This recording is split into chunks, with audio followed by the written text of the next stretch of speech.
बिस्मिल्लाहिर्रहमानिर्रहीम। अस्सलामुअलैकुम। आप देख रहे हैं डबल ए मेंटोर। आज हम बात करने जा रहे हैं रेफरेंसिंग के बारे में। जब भी आप कोई रिसर्च वर्क करते हैं तो आपको सबसे बड़ा ये इशू आता है कि रेफरेंसिंग को कैसे किया जाए। आज हम आपकी मुश्किल को सॉल्व करने जा रहे हैं और बताने जा रहे हैं कि जब भी आप कोई रिसर्च वर्क करेंगे तो आपको कैसे रेफरेंसिंग करनी है। और ये वीडियो खास तौर पे उन लोगों के लिए है जो कि BSc अप्लाइड अकाउंटिंग कर रहे हैं और या फिर हार्वर्ड रेफरेंसिंग सीखना चाहते हैं। वीडियो शुरू करने से पहले हमारे चैनल को जरूर सब्सक्राइब कीजिए और साथ दिए गए बेल आइकन पर प्रेस कीजिए ताकि मजीद आने वाली वीडियोस में आपको फर्दर इंफॉर्मेशन मिल सके। जब भी आप कोई टॉपिक चूज करते हैं रिसर्च वर्क के लिए तो उस टॉपिक की रिक्वायरमेंट के मुताबिक आपको सोर्स ऑफ इंफॉर्मेशन चूज करना पड़ता है। जैसे कि OBU इंफॉर्मेशन पैक में 20 टॉपिक्स अवेलेबल हैं, तो उन 20 टॉपिक्स में से कुछ टॉपिक्स के लिए आपको प्राइमरी सोर्स ऑफ इंफॉर्मेशन चाहिए और कुछ टॉपिक्स के लिए आपको सेकेंडरी सोर्स ऑफ इंफॉर्मेशन चाहिए। सोर्सेज ऑफ इंफॉर्मेशन दो तरह के ही होते हैं, प्राइमरी सोर्स ऑफ इंफॉर्मेशन और सेकेंडरी सोर्स ऑफ इंफॉर्मेशन। तो सबसे पहले हम बात करते हैं प्राइमरी सोर्स ऑफ इंफॉर्मेशन की। प्राइमरी सोर्स ऑफ इंफॉर्मेशन ऐसी सोर्स ऑफ इंफॉर्मेशन होती है जो कि आप खुद कलेक्ट करते हैं। आप किसी का इंटरव्यू करते हैं, आप किसी से क्वेश्चनियर करते हैं। समटाइम्स अगर आपने किसी कंपनी का फाइनेंशियल एनालिसिस करना है तो अगर वो कंपनी के अकाउंट्स पब्लिकली अवेलेबल नहीं है और उनकी इंटरनल इंफॉर्मेशन है तो आप उनसे रिक्वेस्ट करते हैं थ्रू ईमेल या कांटेक्ट करते हैं या खुद विजिट करते हैं। और अगर वो कंपनी अपने अकाउंट्स दे देती है तो ये आपके लिए प्राइमरी इंफॉर्मेशन बन जाती है या फिर इंटरनली अवेलेबल इंफॉर्मेशन। लेकिन एक बात याद रखिएगा कि जब भी आपको ये इंफॉर्मेशन यूज़ करनी है, प्राइमरी सोर्स ऑफ इंफॉर्मेशन आपको जब भी यूज़ करना है तो आपको उस कंपनी की परमिशन लेना बहुत ज़रूरी है, चाहे वो कोई छोटी कंपनी हो या बड़ी कंपनी हो। और मोस्टली ये आपको परमिशन बहुत मुश्किल से मिलती है। पहले तो आपको कोई भी परमिशन नहीं देगा।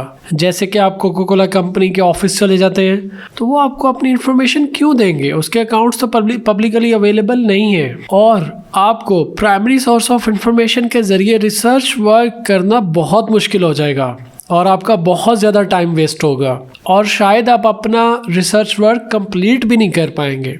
तो इसलिए अपनी ज़िंदगी को आसान कीजिए और सेकेंडरी सोर्स ऑफ इंफॉर्मेशन पे आ जाइए। अब हम बात करते हैं सेकेंडरी सोर्स ऑफ इंफॉर्मेशन की। सेकेंडरी सोर्स ऑफ इंफॉर्मेशन बहुत आसान है। ये एक ऐसी सोर्स ऑफ इंफॉर्मेशन होता है जो कि स्पेशल आपके रिसर्च वर्क के लिए तो नहीं बनाया गया, लेकिन ये आपके रिसर्च वर्क से ज़रूर लिंक कर रहा होता है। मिसाल के तौर पे आपने कोई ऐसी कंपनी के अकाउंट्स ले लिए जिसकी इंफॉर्मेशन पब्लिकली अवेलेबल है, जैसे कि आपने कंपनी ए, सुजुकी है, लकी सीमेंट है, TG सीमेंट है, इस तरह की बहुत सारी कंपनीज, पब्लिक लिमिटेड कंपनीज जिनके अकाउंट्स अवेलेबल हैं। आपने उनकी इंफॉर्मेशन ले ली और वहाँ से आपने उसकी ग्रॉस प्रॉफिट मार्जिन कैलकुलेट किया और आप देख रहे हैं कि इसका ग्रॉस प्रॉफिट मार्जिन तो डिक्रीज हो रहा है। आप सबको मालूम है कि ग्रॉस प्रॉफिट मार्जिन कैलकुलेट होता है gross profit divide by sales revenue, जो कि हम प्रॉफिट एंड लॉस अकाउंट से लेते हैं। तो अब यहाँ पे इसका रेफरेंस देना बहुत जरूरी है। तो हम एनुअल रिपोर्ट का रेफरेंस देंगे। तो आइए हम देखते हैं कि रेफरेंस देने के लिए हमें क्या करना पड़ेगा। सबसे पहले हम ऊपर रेफरेंसेस में क्लिक करेंगे। रेफरेंसेस में क्लिक करने के बाद हमारे पास स्टाइल में APA आ रहा होगा।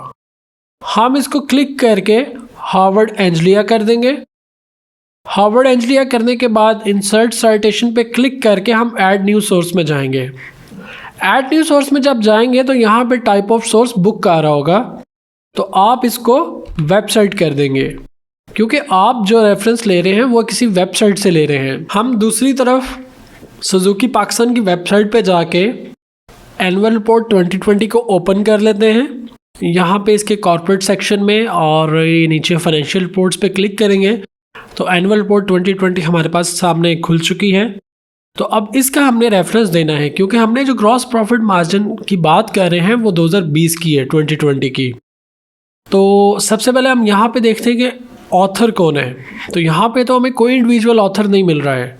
अगर किसी भी इंडिविजुअल ऑथर का नेम होगा तो वहाँ उसको लिखेंगे। यहाँ पे तो कोई इंडिविजुअल ऑथर नहीं है तो हम कॉर्पोरेट ऑथर पे टिक कर देंगे। तो जब हम कॉर्पोरेट ऑथर पे टिक करेंगे तो ऑथर नेम की ऑप्शन ख़त्म हो जाएगी, यानी कि हम दोनों में से किसी एक ऑथर को ही सिलेक्ट कर सकते हैं, या तो इंडिविजुअल ऑथर या कॉर्पोरेट ऑथर।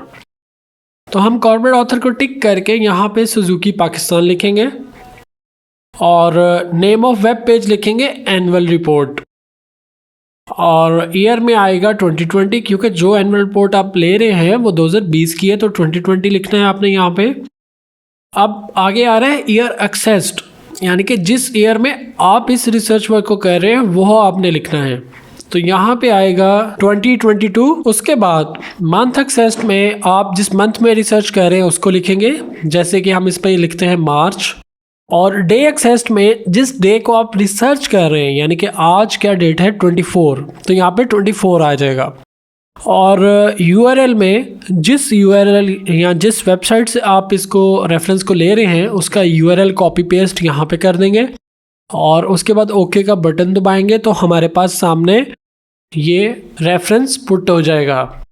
अब ये देख सकते हैं कि साइड पे इसकी ऑप्शन आ रही है कि हम इसे एडिट भी कर सकते हैं बाद में, अगर कोई हमसे कोई गलती हो जाए या कोई इंफॉर्मेशन ठीक ना हो तो हम इसको एडिट भी कर सकते हैं, इसकी जगह कोई और रेफरेंस भी डाल सकते हैं, कोई और इंफॉर्मेशन भी ले सकते हैं। तो एक बात याद रखिएगा कि ये ऑटोमेटिक रेफरेंसिंग है, इसको आप टेक्स्ट की शक्ल में कभी कन्वर्ट ना करिएगा। अगर आप टेक्स्ट में कन्वर्ट करेंगे तो जितना बड़ा आपका रिसर्च वर्क होगा आपको उतना ही मुश्किल हो जाएगा रेफरेंसेस ढूंढना।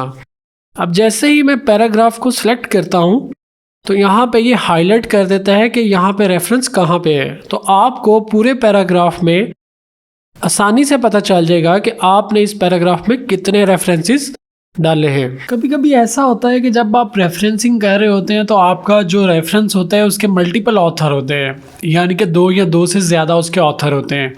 तो उस सिनेरियो में क्या करना है आपने, तो उसके बारे में बात करते हैं कि अब जैसे कि मेरे पास एक रेफरेंस है, ये मैंने एक रैंडम रेफरेंस उठाया है आपको बताने के लिए।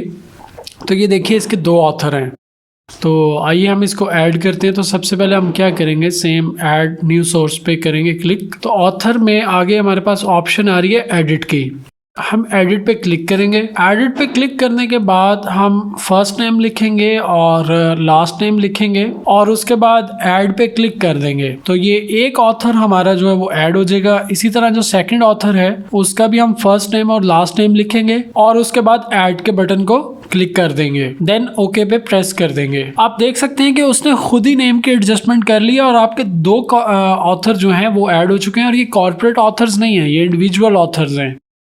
तो कॉर्पोरेट ऑथर को हम ब्लैंक छोड़ देंगे और इसके बाद हम नेम ऑफ वेब पेज और ईयर में इस डॉक्यूमेंट का ईयर है 2016, तो हम 2016 लिखेंगे और ईयर एक्सेस्ड में 2022 लिखेंगे। मंथ एक्सेस्ड में हम मार्च लिखेंगे और डे एक्सेस्ड में हम आज की डेट 24 लिखेंगे और देन हम इस डॉक्यूमेंट का यूआरएल कॉपी करके पेस्ट करके ओके कर देंगे। तो ये हमारे पास रेफरेंस आ गया है।